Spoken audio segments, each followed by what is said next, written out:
ഇത് turbo ഡ്രൈവാണ്, top load washing മെഷീനാണ്. നോക്കിയപ്പോൾ നമുക്ക് ഓയിന്ന് ഇങ്ങനെ കോഡ് കാണിച്ചിരുന്നു, ട്രബിൾ കോഡ്. നമ്മൾ കുറേ നോക്കി, ഡ്രൈനേജ് ഹോസാണോ, ഡ്രൈനേജ് ഹോസിൻ്റെ അവിടെ ബ്ലോക്ക് വല്ലതാണോ എന്നൊക്കെ നോക്കി. അപ്പോൾ നമ്മൾ ബാക്ക് കവർ അയച്ചിട്ട് ഡ്രൈനേജ് ഹോസ് ബ്ലോക്കാണോ എന്നൊക്കെ കാര്യം നോക്കിയപ്പോൾ ബ്ലോക്കും കാര്യങ്ങളൊന്നുമില്ല. അപ്പോഴാണ് മനസ്സിലായത്, സ്വിച്ച് ഓൺ ചെയ്ത് നോക്കിയപ്പോൾ ഈ ഡ്രൈനേജിൻ്റെ മോട്ടർ ജാമായ പോലെ ഒരു ഫീൽ തോന്നിയിരുന്നു. അപ്പോൾ അത് അയച്ചു മാറ്റി പുതിയത് ഇൻസ്റ്റാൾ ചെയ്തു. അപ്പോൾ പഴയത് ഞാൻ കാണിച്ചു തരാം. ഇത് പല മെഷീനിൽ പല ടൈപ്പിലാണ് വരുന്നത്. ചിലതിൽ DC ആണെങ്കിൽ ചിലതിൽ AC ആണ്. നമ്മുടെ എൽ ജിയിൽ വരുന്നത് AC ആണ്.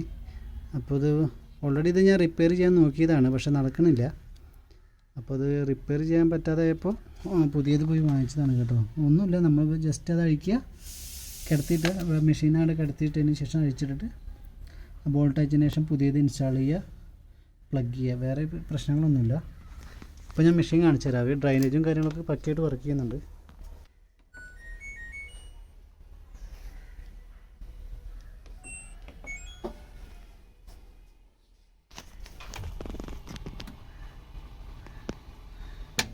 കണ്ടില്ലേ, മോട്ടർ വർക്ക് ചെയ്യുന്നതാണ് കാണുന്നത്. വെള്ളം കാര്യങ്ങളൊന്നും ഇല്ല, അതാണ് ഇപ്പോൾ പൈപ്പിൽ വെള്ളം അങ്ങനെ പോകുന്നത് കാണിക്കുന്നില്ല. ഡയറക്റ്റ് സ്പിന്നിലോട്ട് കൊടുത്തതാണ്, വർക്ക് ചെയ്യണമെന്ന് അറിയാൻ വേണ്ടിയിട്ടാണ് പെട്ടെന്ന്.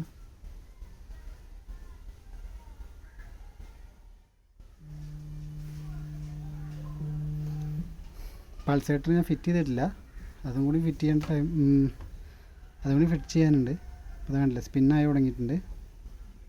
വേറെ പ്രശ്നങ്ങളൊന്നും ഇല്ല, ഒന്നുമില്ല. ഇങ്ങനെ ഓയി കോഡുകൾ കാണിക്കുമ്പോൾ ഒന്നുമില്ല, ജസ്റ്റ് നമ്മൾ എന്താണ് ഓയി എന്ന് പറഞ്ഞാൽ അതിൻ്റെ ഡ്രൈനേജിന് മോട്ടറിന് അല്ലെങ്കിൽ ഡ്രൈനേജ് ബ്ലോക്ക് വരുമ്പോഴാണ് ആ കോഡ് കാണിക്കുക. അപ്പോൾ എല്ലാവരും ഒന്ന് ശ്രദ്ധിക്കുക.